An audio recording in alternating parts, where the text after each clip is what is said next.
राम सलाम सत श्री अकाल। आप सभी का स्वागत है वारदात क्राइम तक पर। दुनिया का सबसे बड़ा लोकतंत्र है हमारा देश भारत, जहां जनता खुद अपने नुमाइंदे चुनती है। ये माना जाता है कि जनता के प्रतिनिधि जनता के हित में और जनता के लिए काम करेंगे, लेकिन जनता ने जिन प्रतिनिधियों को चुना है वही राजनीति को अपनी मिल्कियत मान लेते हैं। वो आवाम की आवाज़ नहीं बनते, बल्कि आवाम की आवाज़ दबाने का काम शुरू कर देते हैं। कानून को अपने हाथ में लेने से भी ऐसे नेताओं को परहेज नहीं होता। अतीक अहमद ऐसे ही सफ़ेद पोशों में से एक था। प्रयागराज यानी कि उस वक्त का इलाहाबाद, जो अपनी पवित्रता और धर्म कर्म के लिए मशहूर था, लेकिन धर्म कर्म से अलग भी इलाहाबाद में एक अलग दुनिया बसती थी, और ये दुनिया थी अपराध की। इस पवित्र नगरी में चांद बाबा नाम के कुख्यात बदमाश का खौफ इस कदर फैला हुआ था कि लोग रात में बाहर निकलने से भी डरते थे।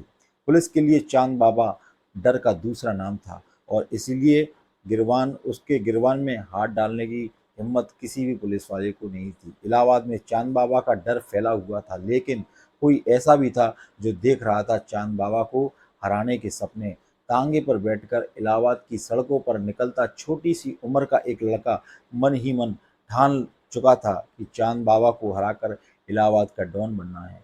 ये लड़का कोई और नहीं, बावली विधायक अतीक अहमद था, जिसने एक वक्त में इलाहाबाद की पुलिस भी घबराती थी।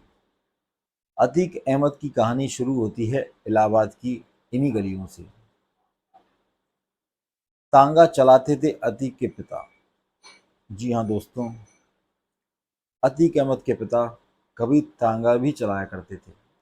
इलाहाबाद का चकिया इलाका, साल 1962 में एक तांगे वाले के परिवार में सबसे बड़े बेटे के रूप में जन्म हुआ एक लड़के का नाम रखा गया अतीक अहमद। पिता इलाहाबाद की सड़कों पर तांगा चलाते थे और परिवार का पेट भरते थे। अतीक के बाद उसके और बड़े भाई बहन हुए। परिवार बढ़ने लगा और साथ ही बढ़ने लगी गरीबी। जैसे जैसे अतीक बड़ा होने लगा, घर की गरीबी उसके दिमाग पर असर डालने लगी। वो सपने देखने लगा अमीर बनने के। पिता ने बच्चों को जैसे तैसे पढ़ाई के लिए स्कूल भेजा, लेकिन अतीक का मन तो कहीं और था। वो पढ़ाई में जी चुराने लगा। वो सपने देखने लगा पैसे कमाने के। अतीक को जल्द से जल्द अमीर बनना था। 10वीं क्लास में फेल होने के बाद उसने पढ़ाई छोड़ दी, गुंडागर्दी में मन लगाने लगा। बड़े माफिया चांद बाबा को हराना, वो चांद बाबा जिसका उस समय तक इलाहाबाद में एक छत्र राज हुआ करता था। चांद बाबा के आतंक से कई छोटे गुंडे मवाली परेशान थे, और जैसे ही अतीक अहमद सामने आया, उन सब ने चांद बाबा के खिलाफ अतीक का साथ देना शुरू कर दिया। और बड़ी ही तेजी से प्रयागराज में चांद बाबा के अलावा भी एक नाम की गूंज सुनाई देने लगी, और वो कोई और नहीं, वो था चकिया के तांगे वाले का बेटा अतीक अहमद। अतीक अहमद पैसे कमाने के लिए पूरे शहर भर से रंगदारी वसूलने लगा। महज 17 साल की उम्र में अतीक अहमद पर हत्या का आरोप भी लगा, लेकिन ये सब उसके हौसले पस्त नहीं कर रहे थे, बल्कि और बढ़ा रहे थे। चांद बाबा गैंग से अक्सर अतीक अहमद गैंग के झगड़े की खबरें आने लगी। धीरे धीरे चांद बाबा का रुतबा कम हो रहा था और अतीक अहमद का बढ़ रहा था। इलाहाबाद के इस नए गैंगस्टर की नज़र सिर्फ इलाहाबाद तक ही सीमित नहीं थी, बल्कि ये तो पूरे राज्य में अपने आतंक का राज कायम करना चाहता था। करीब 10 सालों से ही अपराध की दुनिया में अतीक अहमद ने बड़ा नाम कमा लिया।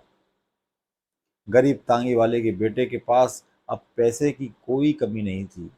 छोटी सी उम्र में ही अतीक पर 80 से ज़्यादा हत्या हत्या की साजिश, रंगदारी, धोखाधड़ी, आर्म्स एक्ट जैसे कई मामले दर्ज हो चुके थे।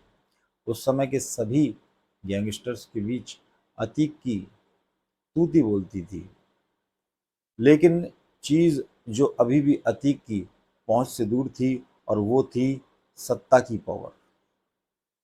जी दोस्तों, अतीक पर चांद बाबा की हत्या के आरोप लगे थे। अतीक अहमद का 1989 तक बड़ा कद हो चुका था। पुलिस भी अतीक अहमद के नाम से खौफ खाने लगी थी। कई बड़े नेताओं से भी अतीक अहमद का उठना बैठना था और इसीलिए अतीक अहमद को समझ आने लगा था। ये समझ आने लगा कि पैसे के अलावा अगर पावर भी चाहिए तो सियासत के शतरंज को खेलना ही होगा। साल 1989 में अतीक अहमद ने निर्दलीय उम्मीदवार के रूप में इलाहाबाद से पहला चुनाव लड़ा। दूसरी तरफ चांद बाबा भी संग्राम में चुनावी संग्राम में थे, लेकिन जीत मिली अतीक अहमद को। अब अतीक अहमद नेताजी बन चुके थे, लेकिन सफेद कपड़ों में नजर आने वाला इस माफिया के काम अब भी काले ही थे। जीत के कुछ समय बाद ही चांद बाबा की सरे बाजार हत्या कर दी गई। आरोप अतीक अहमद पर थे, लेकिन इस सब के बावजूद अतीक अहमद की ताकत बढ़ती जा रही थी। अतीक अहमद ने पहले 3 बार तो निर्दलीय चुनाव लड़ा और लड़कर जीत हासिल की। 1996 में समाजवादी पार्टी ने उन्हें टिकट दी और अतीक समाजवादी पार्टी के विधायक बने। सफान सफ़ेद कपड़ों में अतीक अहमद की शान ही अलग थी। एक तरफ राजनीति का खेल चल रहा था, दूसरी तरफ उन पर पट्टा, रंगदारी और भूमाफिया का कारोबार फैलाने के आरोप बढ़ते जा रहे थे। करोड़ों रुपए की संपत्ति का मालिक बन चुके चकिया के इस लड़के को महंगी विदेशी गाड़ियां खूब लुभाती थी। अतीक अहमद को हथियार रखने का भी शौक था और वो वक्त आ चुका था जब अतीक को अपने सारे शौक पूरे करने थे। जब भी अतीक का काफिला उनके काफिले का हिस्सा 4 बार विधायक बन चुके अतीक अहमद के कब्जे में अरबों रुपए की जमीन थी। 2004 में अतीक अहमद ने राजनीति में एक नई राह चुनी। 2004 में अपना दल ने फूलपुर सीट से अतीक अहमद को सांसद का टिकट दिया और अतीक ने इस पर जीत दर्ज भी की। प्रयागराज के माफिया ने संसद तक का सफर पूरा कर लिया था। तांगे में बैठकर जिन सब सपनों को अतीक ने देखा था वो पूरे हो रहे थे। लेकिन कहते हैं ना, अगर अपराध के दलदल में कोई एक बार फंसे तो बाहर निकलना नामुमकिन है, और यही हुआ अतीक अहमद के साथ। साल 2004 में जब अतीक अहमद ने फूलपुर से सांसद के लिए चुनाव लड़ा तो उनकी इलाहाबाद की परंपरागत सीट खाली हो गई। अतीक ने अपने भाई अशरफ को यहां से चुनाव लड़वाया, लेकिन अशरफ चुनाव हार गया। वहीं वीएसपी नेता राजू पाल ने अशरफ के वहीं बीएसपी नेता राजू पाल ने अशरफ को मात दी और ये बात अतीक अहमद को पसंद नहीं आई। राजू पाल को चुनाव जीते अभी कुछ ही महीने बीते थे कि उनकी हत्या करवा दी गई। राजू पाल के काफिले पर अतीक अहमद गैंग ने जोरदार फायरिंग की। राजू पाल को 19 गोलियों से छलनी कर दिया गया। सिर्फ 10 दिन पहले ही राजू पाल की शादी हुई थी, लेकिन अतीक अहमद को राजनीति में चैलेंज करना राजू पाल के लिए मौत का सबब बन चुका था। राजू पाल की पत्नी पूजा ने अतीक अहमद और उसके भाई के खिलाफ मामला दर्ज करवाया। उस वक्त राज्य में समाजवादी पार्टी की सरकार थी। अतीक अहमद पर कोई कार्रवाई नहीं हुई। अगली बार चुनाव में अतीक अहमद अपने भाई अशरफ को जीत दिलवाने में कामयाबी मिली। अब सरकार आती है मायावती की। साल 2007 में बड़ा बदलाव हुआ। उत्तर प्रदेश में मायावती की सरकार बनी और फिर शुरू हुई शुरू हुए अतीक अहमद और उनके गैंग के बुरे दिन। बीएसपी सरकार के आते ही अतीक अहमद को राज्य का मोस्ट वांटेड अपराधी घोषित किया गया। अतीक अहमद पर इनाम भी जारी कर दिया गया। कुछ समय पहले तक उत्तर प्रदेश में अपना दबदबा बना रहे इस बाहुबली नेता को अब भगोड़ा अपराधी मान लिया गया। पुलिस अतीक के पीछे पड़ी हुई थी और आखिरकार दिल्ली से उसे गिरफ्तार किया गया और फिर यूपी की अलग अलग जेलों में बंद बंद किया गया। लेकिन एक बार फिर वक्त बदला।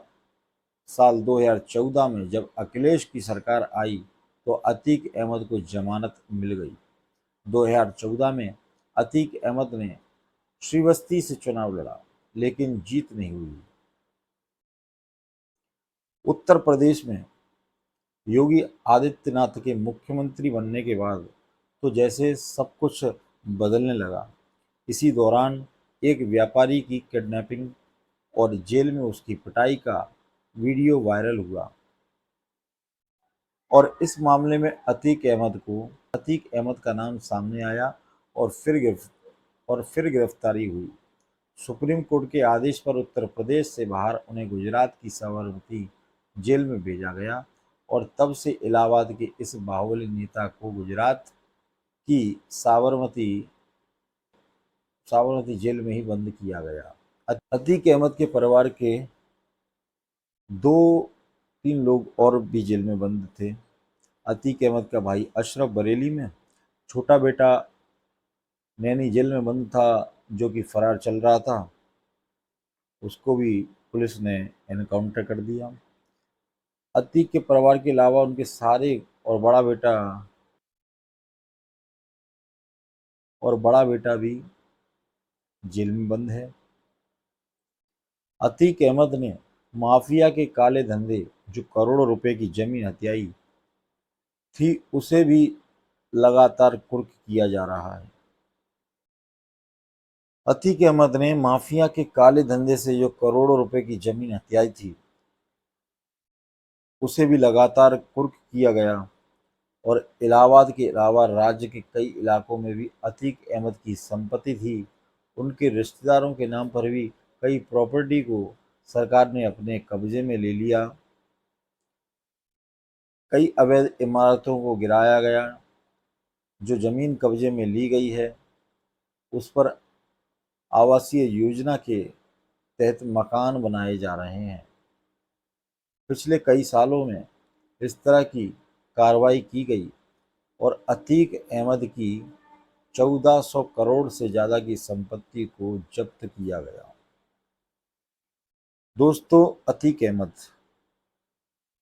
एक ऐसा शख्स जो गरीबी से उठकर इतना ऊंचाई तक पहुंचा अपनी बाहुबलता की बदौलत।